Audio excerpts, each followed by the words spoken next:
Muy buenos días. Muchas gracias, Raúl y a Nora, y a todos los que han preparado este congreso. Yo digo que es un poco de historia de lo que podemos decir dentro de aquí en la arquidiócesis. Este inicio, obviamente, son 3 años donde los obispos de Estados Unidos pidieron, ¿verdad?, hacer una renovación acerca de nuestra experiencia con Cristo en la Eucaristía. Entonces, hoy es un inicio que va a durar 3 años y ojalá dure toda la vida, que estemos más y más enamorados del Señor a través de este maravilloso sacramento que el Señor nos ha dejado, porque es su presencia.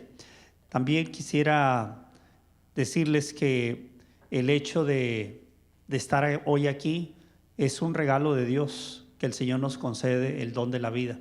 Así es que les voy a pedir que se pongan de pie un momentito y vamos a iniciar ya este tema, el querigma, camino a la Eucaristía. Padre amado, en el precioso nombre de tu Hijo, estamos delante de ti.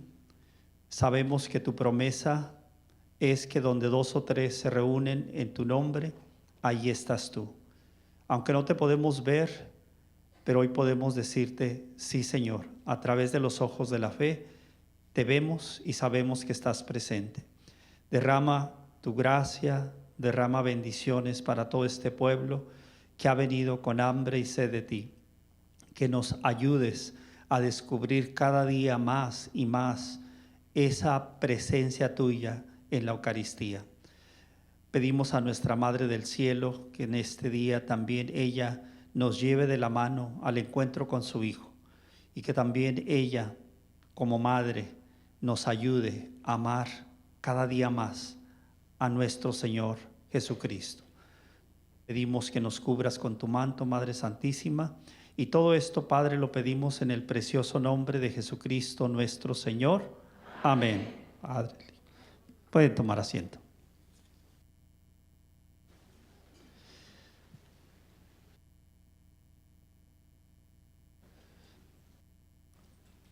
Doy gracias a Dios por la oportunidad de hablar acerca de la Eucaristía. Sin saberlo mucho, el año pasado hicimos una reunión en el Apostolado del Sembrador y dijeron, ¿en qué vamos a enfocar el próximo congreso de este año? Estábamos en medio de la pandemia y entonces decidimos que iba a ser sobre la Eucaristía. No sabíamos que después los obispos de Estados Unidos iban a hacer yo diría, este avivamiento, este despertar en la iglesia, porque sabemos los números que han sido resultado de una encuesta donde la mayoría de católicos no han descubierto el valor y el poder que tiene la Eucaristía. Se nos invita no solamente a ir a misa, que eso es parte, pero yo creo que más que ir a misa, es descubrir que en la misa tenemos un encuentro con Cristo, Eucaristía. Que nosotros debemos entender que hay un tesoro que a veces no hemos logrado entender. Y por eso en Juan 3:16 sabemos que dice que tanto amó Dios al mundo que dio a su Hijo unigénito para que todo aquel que en él crea no se pierda, sino que tenga vida eterna. Dice, porque Dios no envió a su Hijo al mundo para condenar al mundo, sino para que el mundo sea salvo por él. En esta escritura reconocemos el amor del Padre. ¿Envió a quién? A su Hijo. Su Hijo vino ¿para qué? ¿Para nomás hablarnos del Padre? No, vino para salvarnos. Y vino también para quedarse, porque se fue, pero dijo, yo estaré con ustedes todos los días hasta el fin del mundo. Entonces, son promesas del Señor. Ciertamente hemos partido de esta fuente de vida que es el sacrificio de Cristo. Para comenzar y comprender el inmenso don ofrecido a Cristo a través de su encarnación, muerte y resurrección, en estos documentos, voy a leer parte del documento de los obispos de Estados Unidos, sobre el misterio de la Eucaristía en la vida de la iglesia. Y varios puntos que ellos mencionan aquí realmente tiene un propósito, que descubramos lo que dije, y lo voy a estar repitiendo durante estos minutos, que descubramos el secreto maravilloso que tenemos dentro de la iglesia, que es la Eucaristía.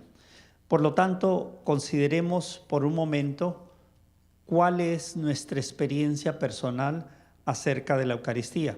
Si Cristo se ofreció como sacrificio por nuestros pecados, es para que cuando nosotros reconozcamos a Cristo en la Eucaristía, Él viene a quedarse con nosotros para salvarnos. Su sacrificio en la cruz tiene que ver con nuestra salvación. O sea, no nomás es el hecho que Cristo murió en la cruz, murió un sacrificio perfecto para la salvación nuestra, para el perdón de nuestros pecados. Y por eso dice San Pablo en la carta a los Romanos, capítulo 6, dice, porque la paga del pecado es muerte, mas la dádiva de Dios es vida eterna en Cristo Jesús. O sea, la paga del pecado es muerte. El pecado nos lleva a la muerte, pero Jesús vino para librarnos del pecado, y por eso en Cristo Jesús vino para darnos vida. Por lo tanto, dentro de lo que San Agustín en un momento dijo, es interesante lo que los santos percibían acerca de la Eucaristía, lo que sentían, sus experiencias personales. San Agustín decía, el hacedor del hombre se ha hecho hombre para que el hombre fuese hecho receptor de Dios. O sea, Dios ha hecho al hombre, al ser humano, para ser receptor de Dios. ¿Y cómo vamos a recibir esa recepción? En la intimidad que tengamos con Él a través de la Eucaristía. Si es cierto, el Papa Francisco también ha hablado muchísimo acerca de la experiencia del encuentro, especialmente en la Eucaristía. El Papa Francisco ha dicho, en el pan eucarístico, la creación está orientada hacia la divinización, hacia las santas bodas, hacia la unificación con el Creador mismo. Entonces, estas palabras, que el pan eucarístico es la creación orientada a la divinización, que significa lo divino, lo que no podemos entender con la mente, lo que no podemos ver con los ojos. Ese es el cuerpo de Cristo. Nos cuesta entender, pero yo creo que lo que está pasando en la iglesia, en estas estadísticas donde se habla que un 70% de católicos no han reconocido que Jesús está en la Eucaristía, que es un símbolo, fíjense nomás qué triste. Sin embargo, yo creo que el grupo del 70% le podemos dar un nombrecito, Santo Tomás. Ojalá no esté el Padre Mario aquí de la parroquia Santo Tomás. Pero lo quiero decir en este sentido. De todos los apóstoles, el que dudó, ¿quién fue? Santo Tomás. Yo por eso le digo, qué bien que le pusieron, el sembrador salió de la comunidad de Santo Tomás, porque muchos de los que empezamos a ir a la iglesia ahí no estábamos muy convencidos como Santo Tomás. Pero Santo Tomás tiene la otra parte maravillosa. Cayó de rodillas y dijo, Señor mío, su conversión. Entonces, yo creo que todos los católicos que aún no están convencidos como Tomás, hasta no ver, ¿qué dijo? Entonces, hasta que no nomás dijo ver, dijo hasta que no toque. O sea, él estaba y era sincero. O sea, ustedes que vieron, están un poco fuera de ondas porque el maestro murió.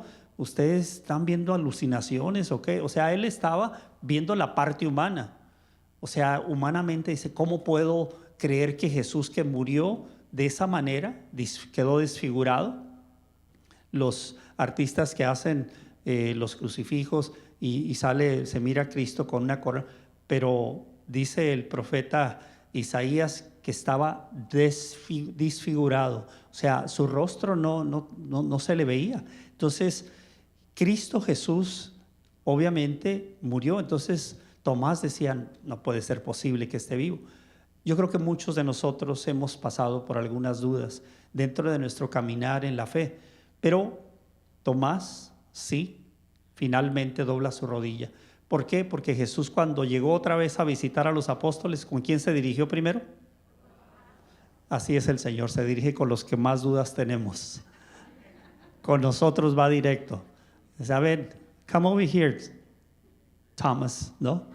Y lo llamo, imagínense así, ¿no? Como unos niños estaban, me imagino, ¿no? Y de repente se aparece Jesús. Imagino que Tomás, o sea, los evangelios no nos dicen todos los detalles, pero hay que imaginarlo, ¿no? Miró y dijo, oh my God, me pellizco, y ya la regué, les dije que yo no creía, ¿será o no será? Y yo que estaba ahí calladito, y Jesús dice, la paz, shalom.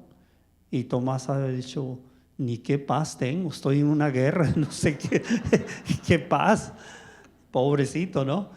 Y luego dijo, yo que se quería esconder debajo de donde estaba, y Jesús le dice, ven, tú dijiste que querías verme, tócame, mete tu mano aquí en mi cosa.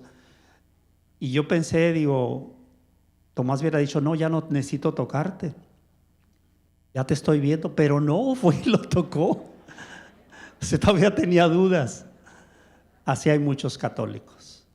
Sin embargo, tenemos un llamado, cada uno de nosotros, el don de la liberación y la salvación que Jesús nos ofrece por su vida, muerte y resurrección. En Cristo, sin embargo, lo que se había perdido por el pecado ha sido restaurado y renovado aún más maravillosamente por la gracia. Jesús, el nuevo Adán, fue crucificado bajo el poder de Poncio Pilato. Recordamos eso en cada celebración eucarística, ofreciéndose a sí mismo como sacrificio para que podamos recibir la herencia que se perdió por el pecado. Al ofrecer gratuitamente su vida en la cruz, Cristo nos permite poder llegar a ser hijos de Dios. Esto lo encontramos también en el Evangelio de San Juan, primer capítulo, versículo 12, y heredar el reino de Dios.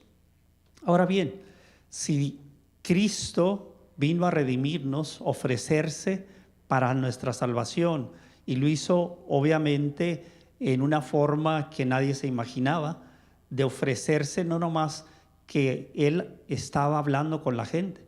Y yo me imagino que cuando Él hablaba con la gente, mucha gente lo buscaba por los milagros.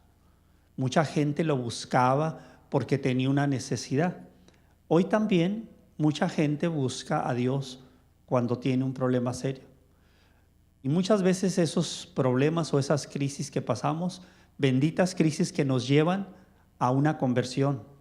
Porque después de que le pedimos a Dios que nos saque de esa situación o que nos sane o que nos libere, entonces viene una conversión.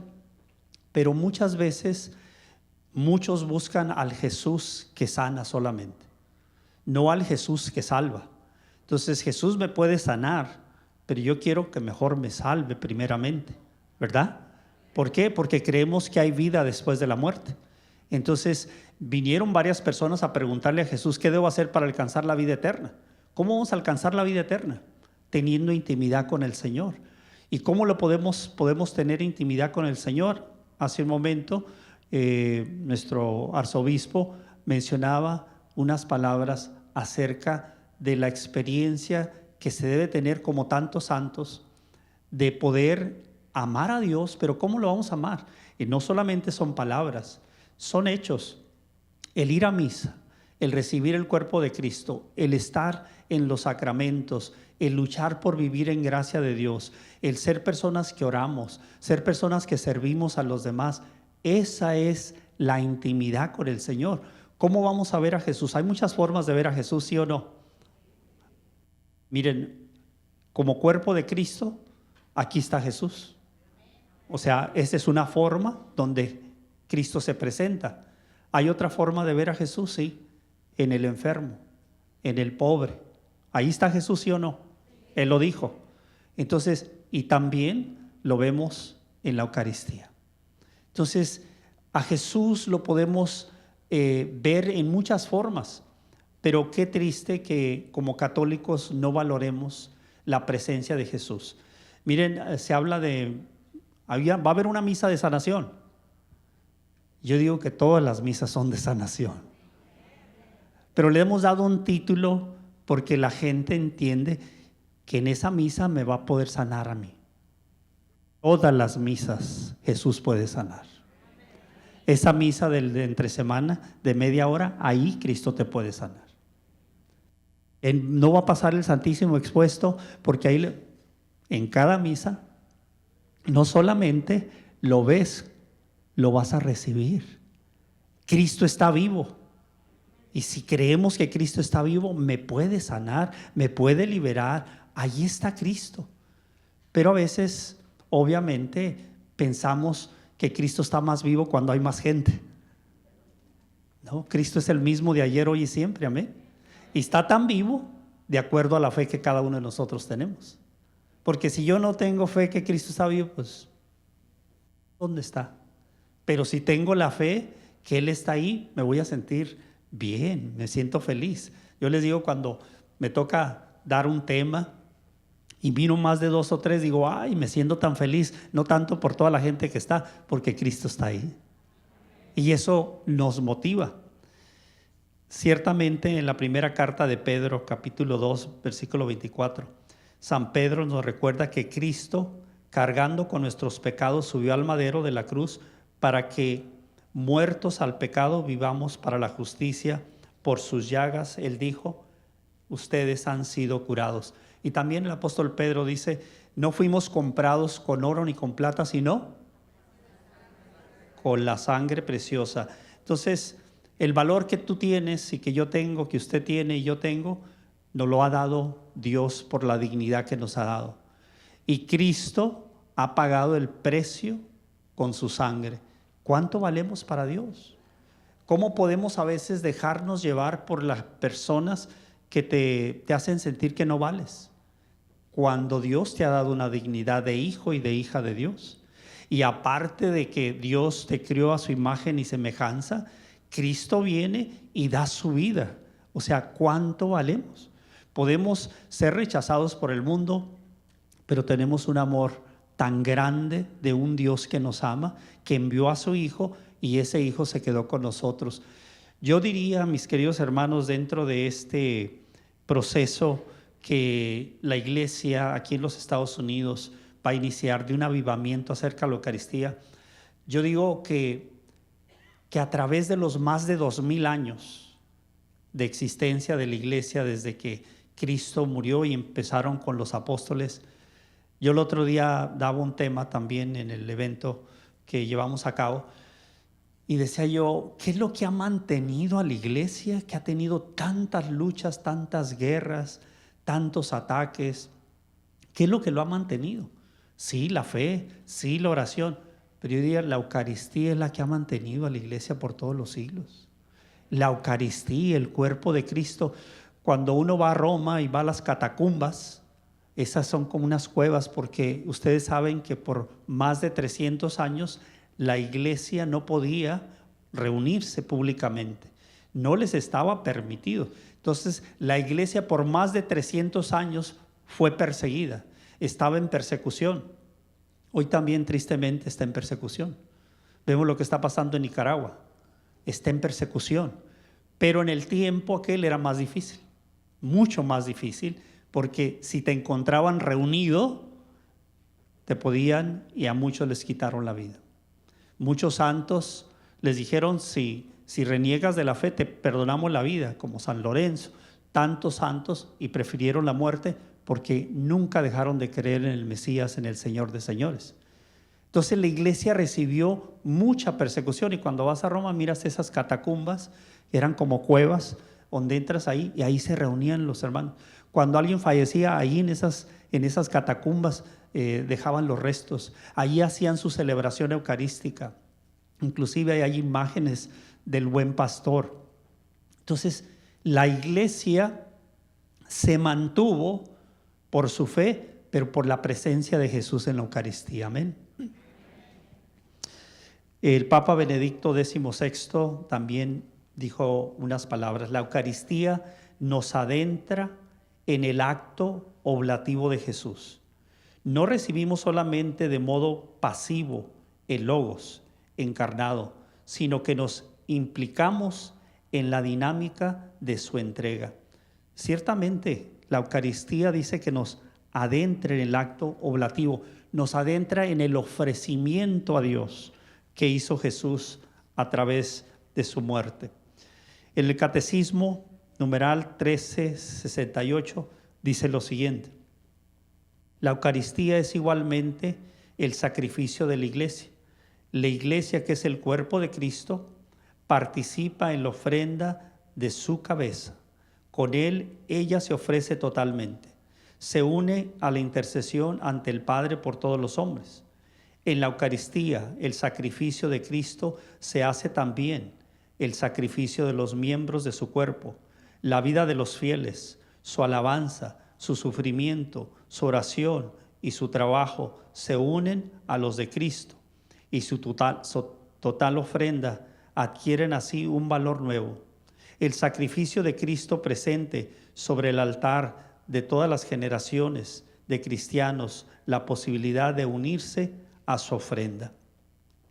La Iglesia nos viene diciendo desde, yo creo que algunos recordarán cuando fuimos a, ¿cuántos recuerdan cuando fueron a prepararse para la primera comunión?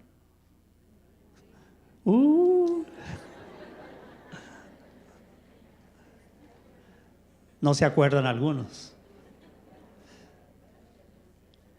¿Cuántos años tendríamos por ahí? 7, 8, 9. La Eucaristía también es su Eucaristía presente cuando un verdadero creyente asimila, entiende el valor. Yo diría que es el tesoro escondido, porque muchos no lo han descubierto, pero quien lo descubre, esa intimidad con Cristo en la Eucaristía da muchos frutos, muchos frutos. Ustedes saben que Cristo dijo: ustedes no me eligieron a mí, en el capítulo 15 de San Juan, yo los he elegido a ustedes para que vayan y den fruto, y ese fruto permanezca. Hoy me siento muy contento porque hace ratito estaba hablando con Verónica, una de las servidoras aquí en la arquidiócesis, y su hermano Ramón, que recientemente fue ordenado sacerdote, él y sus papás lo empezaron a llevar allá al sembrador. Era un niño, estaba en el grupo de jóvenes, y antes de que se ordenara, que fue en junio, y no pude estar porque tenía una conferencia en Chicago, pero fuimos a comer con él esa semana antes de su ordenación. Y una de las cosas que decía, estábamos hablando, dice yo, bueno, en todos los eventos servíamos, nos levantamos a las 4 o 5 de la mañana. De hecho, decía Verónica que hasta su mamá sigue sirviendo ahí, que este pasado congreso ahí estaba. Pues Ramón servía, y dice que él le tocaba llevar a las personas en sillas de ruedas para traerlos y llevarlos. Y entonces fíjense qué maravilloso el fruto del trabajo, que ahora es sacerdote, y este pasado congreso se la pasó 5 horas confesando. Ya no andaba con las sillas de ruedas, ahora le tocó estar confesando. Y damos gracias a Dios por los frutos de lo que es cuando nosotros nos acercamos a Dios. Un fruto, un sacerdote que sus papás lo llevaron ahí a la comunidad de Santo Tomás. Allí empezó y era del grupo de jóvenes, y ahora es un sacerdote. Qué maravilloso entender lo que el Señor realmente hace en nuestras vidas. Quisiera leer este pasaje del Evangelio de San Juan, capítulo 6, donde Jesús revela acerca de su cuerpo en una forma que muchos no entendieron. De hecho, en el capítulo 6, Jesús se da cuenta que muchos lo van a dejar y lo abandonan. Es porque dijo estas palabras: en verdad os digo, si no comieres la carne del Hijo del Hombre y no beberéis su sangre, no tendrás la vida en vosotros. El que come mi carne y bebe mi sangre tiene la vida eterna, y yo lo resucitaré en el último día. Porque mi carne es verdaderamente comida, y mi sangre es verdaderamente bebida. El que come mi carne y bebe mi sangre permanece en mí y yo en él. ¿Esto quién lo dijo?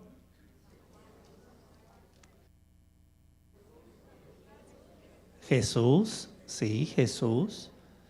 Ahora, les voy a decir otro secreto que es muy importante. Así como muchos católicos, o una gran mayoría de católicos, no están convencidos o no saben. Yo diría que hay dos cosas. Ese grupo que salió en las estadísticas, ese grupo que es muy grande de católicos que no reconocen a Cristo, tiene que haber dos formas de no reconocerlo. Una, por ignorancia, no porque no quieran, simplemente no les ha llegado el mensaje, no lo han entendido. Y otros, porque simplemente dudan. O sea, yo no creo eso, en ese pedacito de pan está, no. Entonces, también esa es otra parte. Pero sepan una cosa, cuando Jesús revela, dice el que coma mi cuerpo y beba mi sangre vivirá para siempre, yo lo resucitaré en el último día. Muchos de los que lo venían siguiendo dijeron, ¿de qué está hablando? ¿Con vérmelo este cuate? O sea, yo entiendo por qué muchos lo desaniman. Si hubiéramos estado en ese grupo, a lo mejor también somos de los que nos vamos. O sea, no, humanamente no se puede entender eso, solamente en el espíritu. Entonces, en ese capítulo 6 de San Juan, Jesús revela que el que coma su cuerpo y beba su sangre no morirá, vivirá. Entonces, dice que muchos lo empezaron a dejar. Y cuando ya lo dejaron, ¿qué hace Jesús con los discípulos que estaban ahí? Los reta. Y yo creo que como hombre Jesús ha de haber sentido, vamos a decir una palabra de Tijuana, sintió gacho. Se agüitó. O sea, lo venían siguiendo y de repente se están yendo y dicen, vámonos. Imagínense el grupo de personas que estaban siguiendo, se empiezan a ir, los ve que se están. Estos detalles no los da el Evangelio, pero hay que imaginarnos. Y se los mira que se van y luego se viene con los suyos y lo dice, a ver, ¿qué les dice? ¿Ustedes también me van a abandonar? Se quedan todos así. Yo creo que más de alguno decía, a lo mejor sí me quiero ir para allá, pero no, maestro. ¿Y qué dice el apóstol Pedro? Él tenía la respuesta. Muchas veces se equivocó Pedro, llegó al maestro, la regaba muy seguido, pero en otras era muy acertado. En esta, ¿a quién podemos ir, Señor? Solo tú tienes. Muy bien.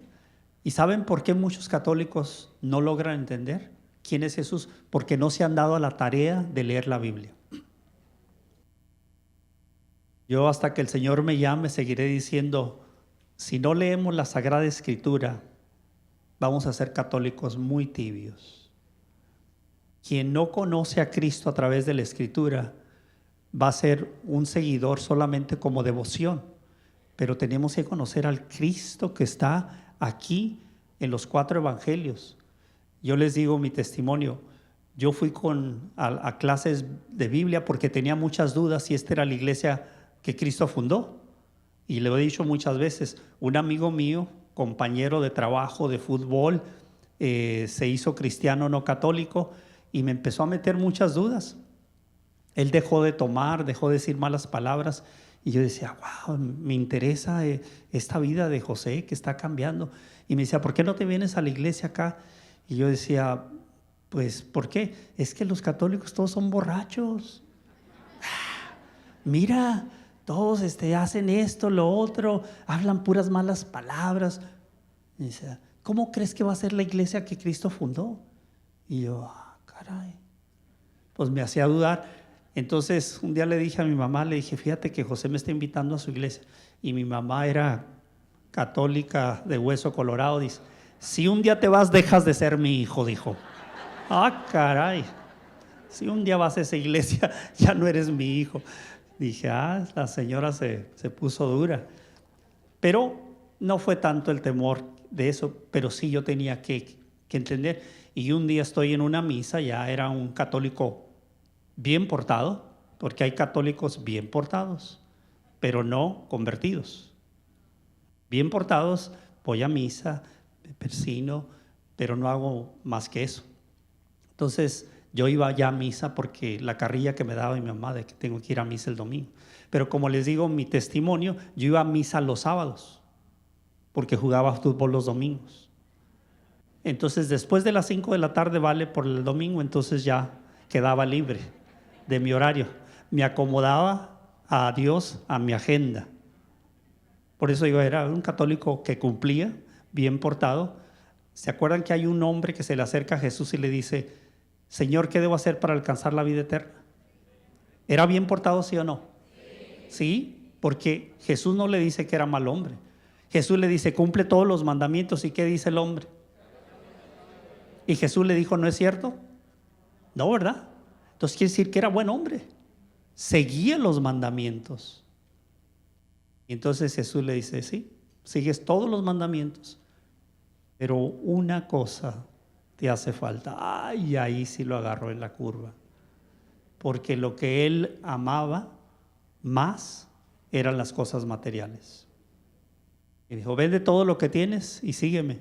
Pues ahí fue. Entonces muchas veces, mis queridos hermanos, podemos ser buenas personas, pero una conversión te lleva a conocer realmente que tu vida tiene un sentido y una misión.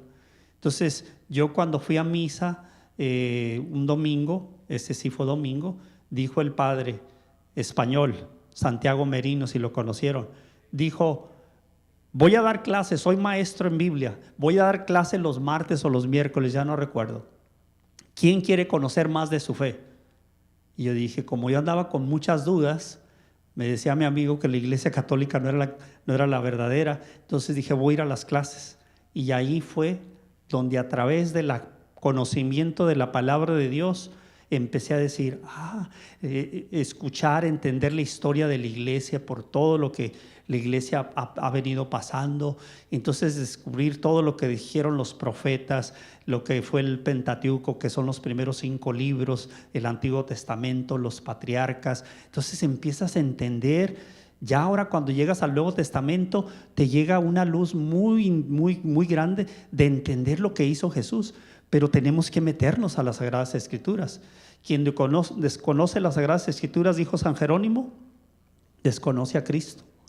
Entonces yo, gracias a este sacerdote y gracias a que fui a estudios bíblicos por algunos años, pues ahí tuve mi conversión, porque llegó el momento donde dije, aquí el Señor no nomás quiere que sea un católico, quiere un católico convertido, es un católico que entrega su vida y le dice, Señor, ¿dónde quieres que te sirva?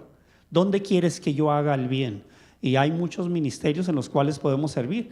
Y entonces ahí es donde el Señor te da ese toque, donde tú vas a hacer. Yo, mi conversión fue en una misa.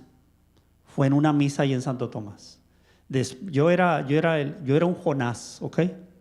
Empecé a ir a las clases de Biblia por 3 años y yo tenía como 21 años. Entonces, como a los 23 que terminé ya de estudiar Biblia, empecé a sentir que el Señor me dice, ¿y cuándo me vas a servir? Ay, el fútbol, quiero ser profesional, Señor. Ya que sea profesional, a lo mejor sí.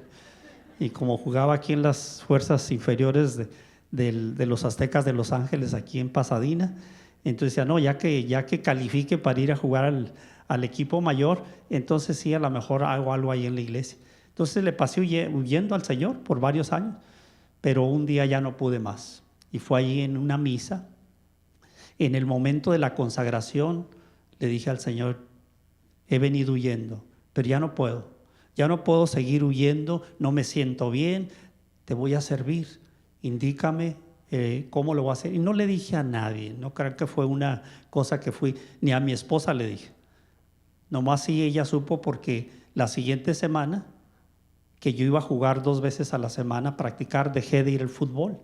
Cuando tú tienes una conversión, una de las señales es que estás dispuesto a dejar algo que te gusta, ¿no? Muchos hombres han dejado el alcoholismo, la drogadicción, son señales claras de un comienzo de una conversión, pero la conversión es para toda la vida. Entonces yo dejé el fútbol y dije, esos 2 días de entrenamiento los voy a dedicar a servirle al Señor en la iglesia.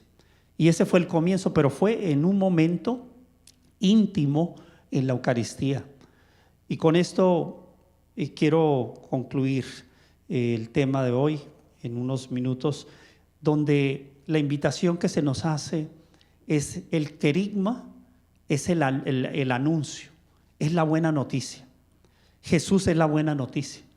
Entonces, para poder lograr tener un encuentro con Cristo, debemos nosotros entender que lo que quiere Jesús es nuestra salvación. ¿Okay? Hay que entenderlo.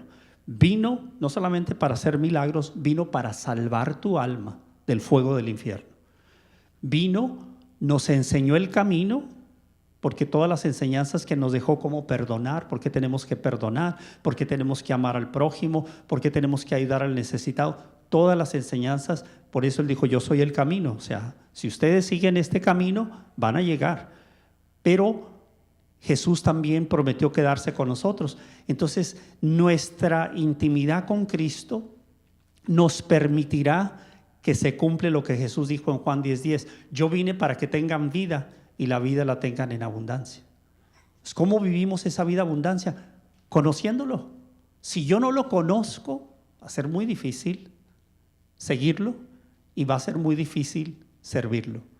Pero cuando tú logras conocerlo, entonces Él es el anuncio, Él es la buena noticia, Él es la novedad. Decía el Papa Benedicto XVI que Jesús es la novedad es la noticia.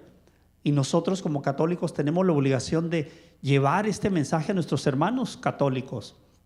Yo ya les he dicho, cuando yo le dije al Señor en ese momento que tuve mi conversión un 31 de marzo y era sábado, ese momento yo recuerdo que le dije al Señor, ¿y dónde te voy a servir, Señor? ¿Qué quieres? No sé por dónde empezar. Y no sabía, pero tenía un presentimiento. Y entonces yo recuerdo que cuando le hice esa oración vino algo en mi mente. No escuché su voz como Moisés en el Sinaí, pero sentí como que el Señor me dijo, Noel, lo primero que tienes que hacer es ir con tus hermanos católicos, porque así como tú estabas, hay muchos. Son católicos de nombre, pero no me conocen. Eso me pegó fuerte. Por eso ustedes ven el ministerio nos está enfocando en traer los hermanos, ¿verdad?, que han dejado la iglesia. Nuestro ministerio, nuestro apostolado ha sido evangelizar a nuestros hermanos católicos, porque así estaba yo. Así como tú estás, hay millones de nombre, bautizados, confirmados, pero no me conocen. Entonces yo desde ese momento entendí cuál era mi misión. Vamos a llevar este mensaje. Él es la buena noticia. Él es la buena noticia que nosotros debemos de llevar a otros. Para concluir, dentro de este momento de llamado, sabemos que si estamos hoy aquí, si el Señor nos ha llamado, es porque quiere que renovemos nuestro compromiso de amor, de intimidad en la Eucaristía. Concluyo con el testimonio que muchos de ustedes saben, pero si habrá alguna persona que vino por primera vez, no lo sabrá. Pero la Eucaristía para mí ha sido el camino que me tiene hoy aquí. Ustedes recordarán la historia mía a los 7 años, que fui a las clases para mi primera comunión allí en Tijuana. Y pues cuando acabaron las clases le llega la noticia a la maestra Marta. Ella se llamaba Marta, se llamaba así. Era la catequista. Era la catequista. Y bueno, mi mamá está afuera vendiendo flores, outside the church. She's selling flowers. Y sale la catequista y me lleva de la mano y dice, la felicito, señora, su hijo todo lo sabe de memoria. Entonces dice mi mamá, yo pensé que mi mamá se iba a sentir orgullosa y dice, pues lo siento, dice, no va a poder hacer la primera comunión. Yo estoy mirando las dos hablando, era un niño, y dije, ¿qué está diciendo mi madre? ¿Cómo que no va a hacer la primera comunión? Era el último día de la clase. Por eso el 10 de mayo, que fue el día de la primera comunión, yo celebro el Día de las Madres, pero también celebro el encuentro con Cristo Jesús, porque fue un día 10 de mayo allá en Tijuana. Y bueno, para el que todo lo cree, es posible, ¿verdad? Pues a los pocos días me fui porque mi mamá le dijo a la catequista, es que no tengo el pantalón, no tengo para comprar el pantalón negro y la camisa blanca. Y escuché dos cosas que necesitaba. Eso de niño uno dice dos cosas. Camisa blanca, primero pensé, dije, no habrá una camisa toda despercudida que la pongan en cloro y ya puedo, o puede ser una camiseta. O sea, de niño no, pues entonces ya ven, me voy a las calles ahí en Tijuana con un cajoncito a bolear zapatos, y allí fue donde empecé a comprar. Llegaba a las tienditas con mis moneditas, oiga, ¿me alcanza por una camisa blanca? A ver, mijo, no, todavía le falta, ¿no? Ok, seguía. Y así, me compré la camisa, me compré el pantalón. Llegó el 10 de mayo, mis zapatos todos rotos, pero como no dijo que ocupaba zapatos nuevos, dije yo, pues ya tengo las dos cosas que dijeron ahí, ¿no? Los dos requisitos. Y le decía a mi mamá, todavía faltan días, ¿verdad? Sí, mi hijo, te está yendo bien, sigue. Y entonces pues llegué con zapatos nuevos, y llega el 10 de mayo, me sentí el niño más orgulloso del mundo, con mi velita, con mi moñito aquí, y el canto, no se me olvida del coro de las mujeres que estaban cantando, y entro en esa fila de niños, y de veras que siendo un hijo que no había vivido con hermanos, no conviví con hermanos, con papá, nomás era mi mamá y yo, fue uno de los días más felices de mi vida. Y pasaron los años y yo recordaba ese día como uno de los días más felices. Y digo, 7 años, o sea, pude captar en todo lo que era Cristo en la Eucaristía. ¿Por qué me sentí tan feliz ese día? Ese fue, y yo digo que para mí ese fue la semilla, aunque después de recibir el sacramento del bautismo, ahí entras a la familia, pero no estás todavía consciente de lo que es y quién es Cristo. Entonces a los 7 años todavía uno no entiende muchas cosas, pero para que vean que la Eucaristía no es cualquier cosa. Como un niño de 7 años iba a estar tan entusiasmado a recibir a Cristo, y cuando lo recibo me siento el niño más feliz. Yo creo que para mí ahí se sembró una semilla en mi corazón, que eventualmente un día en otra misa iba a tener mi inicio de conversión. Hoy le doy gracias a Dios por todos estos años que me ha permitido ser testigo que Cristo está vivo en la iglesia. ¿Y saben qué? Después le dije a mi amigo, ¿sabes qué? Si otras cosas me convencían de los cristianos, una, cómo oran, cómo leen la palabra de Dios, eso me estaba inclinándome hacia creer que a lo mejor ellos tenían. Dije, pero cuando llegué a entender los sacramentos y el de la Eucaristía, dije, nadie de ellos tiene el sacramento de la Eucaristía, y no creen ellos que Cristo está vivo en la Eucaristía. Los católicos sí. Y dije yo, si todo lo demás estuviera mal, pero Cristo está en la Eucaristía, me quedo para siempre en la Iglesia Católica. Me quedé convencido de que la Eucaristía era la presencia de Cristo en la iglesia. Sin duda alguna quiero agradecer esta oportunidad de estar participando, agradecer al arzobispo José Horacio Gómez por esta invitación, y a todos los que han trabajado para preparar esto, al Padre Juan. Yo quiero darle las gracias también a ustedes por haber venido. Vamos a ponernos de pie para concluir con una breve oración.